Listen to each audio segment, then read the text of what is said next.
If you're a child of the 70s and 80s, Pac-Man was a huge deal. Kevin Barnett here, Carbide 3D HQ. Today we're going to take the VFD on the Shapeoko Pro. We're going to turn this into these. May 21st, 1980 is the birthday of Pac-Man. He hails from Japan, being the brainchild of Toru Iwatani of Namco Corporation. By October of 80, the Yellow Pie Guy had hit US soil. During 1981, 250 million games of Pac-Man were being played on over 100,000 machines scattered across the great US of A. An alternative to the normal violence in video games, the Pac-Man legend has his invention being born of a half-eaten pizza. The original name derived from Japanese culture was Puck-Man, but because vandalism is a thing, Pac-Man was his chosen American name. Gameplay was accessible and understandable. Eat 240 dots, including 4 power pellets per level, while not letting the ghost touch you. Eat a power pellet and you have the chance to flip the table on the ghost. You can eat their skins like celestial sheep covered in nourishing Runts candy coats. Why ghosts as a main diet? Well, they are high in fiber, non-GMO, gluten-free, low in carbohydrates, a totally sustainable and ethical food source in addition to being slow enough to capture. They inexplicably live inside a small maze structure and never realize they are being harvested for their skins. They are the perfect food.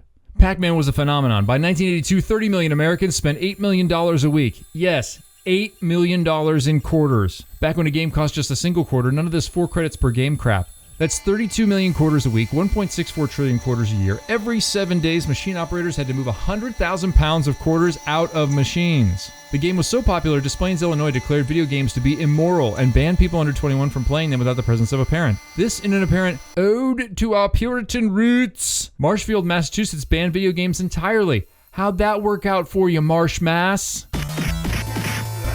Now, you can argue amongst yourselves as to whether the invention of video games prompted the end of days for humanity as we know it. Did Pac-Man play a role in the eventual creation of the metaverse and the destruction of the social fabric of society? Is Mark Zuckerberg evil? Yes, he is. Look at the terrible haircut, robotic movements, lack of an emotion chip, and you definitely know that he's the eventual overlord of all of humanity. But that doesn't matter right now. We are still making this homage to the little innocent fellow that got nearly all of us to stare at a TV while trying to avoid being killed by Inky, Blinky, Pinky, and Clyde. What is the life of a ghost really like? Do they have other friends? Are they asexual? Is one of them a female? Are all of them female? How do they reproduce inside that center square? What is the material process involved in recreating a ghost body? Is this the basis for immortality eventually being achieved by transferring our consciousness into a printed body a la Westworld?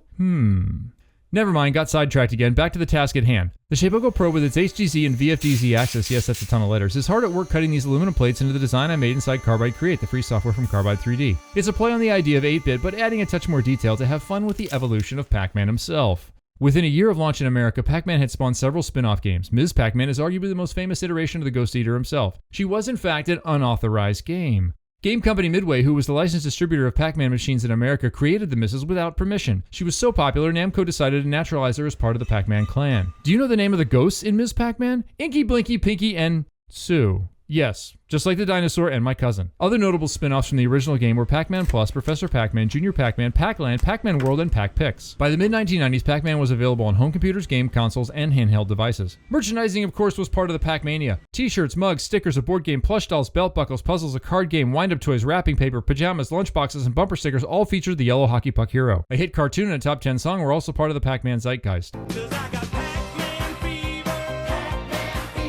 Pac-Man is undeniably a cultural touchstone for America the last 40 years. For many, it's the beginning of the video game era. For others, the signal that America was doomed. Young men playing video games all day long for hours. I see it every single week and it sickens me. What if he'd been Puck-Man?